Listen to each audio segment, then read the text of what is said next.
What's up everyone, back for another beer review, and today I'll be reviewing yet another beer from the Toppling Goliath Brewing Company, and they're out of Decorah, Iowa, and this is their double dry hop Pseudo Sue. So this is a double dry hopped pale ale that comes in at 5.8% alcohol by volume, 45 IBUs, and at the time of review, this can is approximately 6 weeks old. So full disclosure, I've had this one before, but I have not reviewed it on the channel. I had it for the first and only time back in early 2017, so just over 6 years ago. And at that time and to date, probably one of my favorite pale ales of all time, period. Absolutely delicious. All the stone fruit, peach, mango, apricot. It was fantastic. Now, I've also had the base Pseudo Sue. I've reviewed it back on the channel 2019, I believe. And I've had that beer numerous times before that and after that. I had it back when it was not a crystal clear, but more of a clearish, American pale ale. And then when I reviewed it back in 2019, it kind of turned into Hazy Pale Ale. And I think back in 2019, they kind of changed the recipe. They definitely dumbed down the ABV from 6.8 to 5.8%, which is what this is at right here. But this, to me, I can't believe this is just available here locally in Buffalo, New York on the shelves. I know a lot of you out here can get this one on your shelves as well. I just never thought, 6-7 years ago that I'd ever see this one basically as a shelfie beer in my area. And same can be said for like Three Floyd Zombie Dust. Like every time I go to a beer store and it's just sitting on the shelf, I'm just like, I just never thought I'd see the day. So anyway, again, I've had this one before. I really liked it. So I'm going to give it a review. We just got a relatively fresh drop. I picked this up. It was about a month old, but I had other beers I had to get to first as far as reviews go. So it's been in my fridge the entire time. Hopefully it's still delicious. And yeah, I mean, I don't think they refer to it specifically as anything other than a pale ale, but like this beer and the regular version used to always be referred to as just like a straight up American pale ale or an APA. And these are definitely hazy pale ales at this point. And they have a spiel here on the back. This double dry hopped pale ale showcases the Citra hop for a well-balanced beer that is delicate in body with a mild bitterness in the finish. Ferocious aromas of citrus and mango, definitely mango, give a refreshing taste that is bright with just enough bite. So, for many years, a lot of people, it would be Three Floyd Zombie Dust versus beer because they're both Citra pale ales for the most part. So, anyway, that looks like some kind of fruit juice. It has this like deep honey orange color, very murky and turbid, can't see through it. Had about a finger of an off-white head that is now dissipated to a thin film, which is kind of disappointing and a bummer to some degree. Hold it up to the light. Yeah, can't see through it. Plays the role of what you're I think if you're looking for like, a hazy pale ale, yeah, maybe a little bit better head retention, this would be perfect. Anyway, let's get nose. Yeah.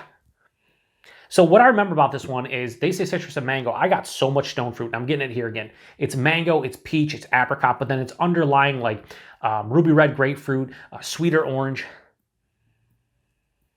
It has a nice grassy, herbaceous kind of brightness to it that it like a little bit of hot burn in the nose. Like it smells like it's going to have, the hot burn on the palate, but like a little bit like fresh, right? Green, but not overly so. Has a nice perceived sweetness as well.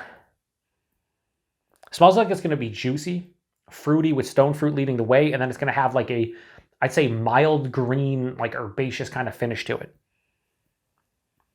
Yeah, it smells really fucking good. Anyway, let's get into it. Cheers, everyone.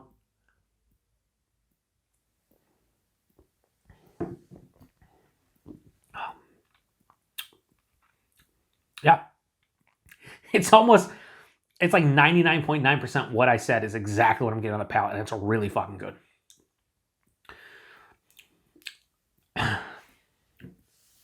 This is reminding me of like some of those hazy and New England pale ales that I've had in the past year.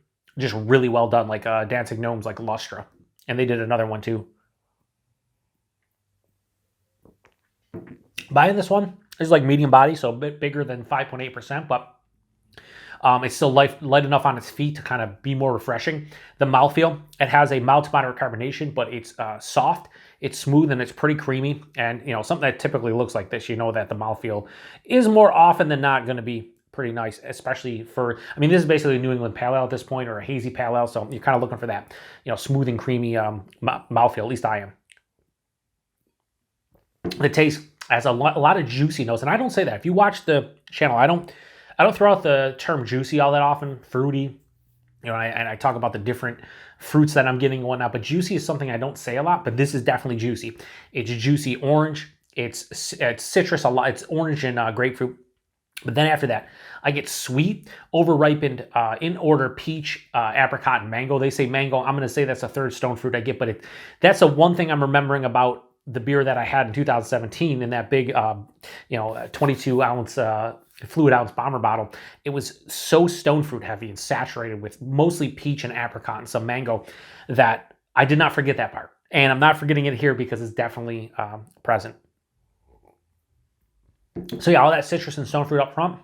My way through the palate, I get something that might be perceived as like maybe a pineapple, like a sweet, fleshier fruit, maybe even like a touch of like a papaya or something. But in the second half of the palate, there is some. So again, this is 6 weeks old as I'm drinking this one. 6 weeks old. There is a little bit of hop burn that I'm feeling in the back of the throat, into the chest. It's like has a green herbaceous kind of just like freshness to it. It's not over the top. It's mild, but it's definitely there. This finishes with a semi to full on dry finish. Very mild bitterness. Like I said, this doesn't have a lot of bitterness. Super easy to drink. I mean, I could have waited 2 weeks on this, and I think that hop burn probably would have dissipated a bit, and it would have just been everything else. And I think I would like it a little bit more in that state.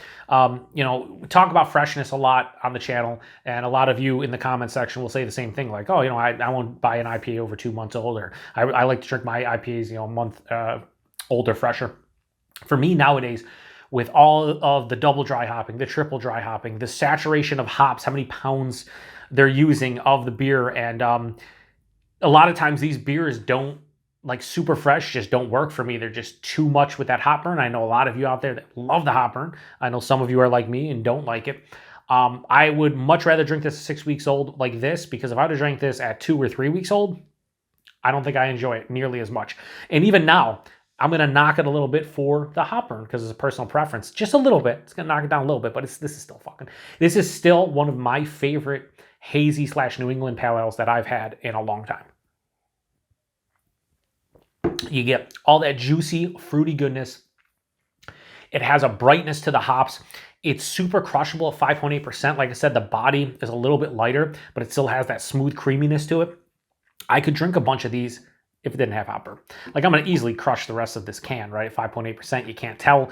You don't get any alcohol or anything. But as I continue to sip on it in the back of my throat, it's not building, but it's just staying at a steady level of like a mild green kind of just burning sensation from the hops.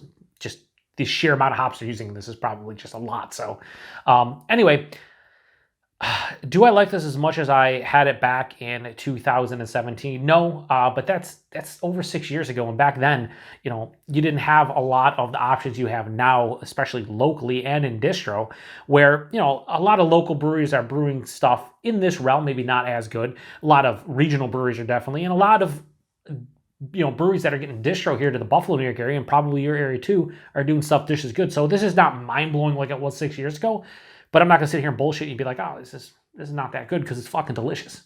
This would, again, I think the regular, I want to say on Untappd, I give it a 4.75 or maybe a 5. It's not gonna touch that, but I gave the base Pseudo Sue a 4.4 out of 5, so it's a little bit better than that for me personally. So I'm gonna give double dry hop Pseudo Sue from Toppling Goliath absolutely zero issues giving this a straight 4.5 out of 5. This is still like, top tier as far as like a hazy pale ale goes.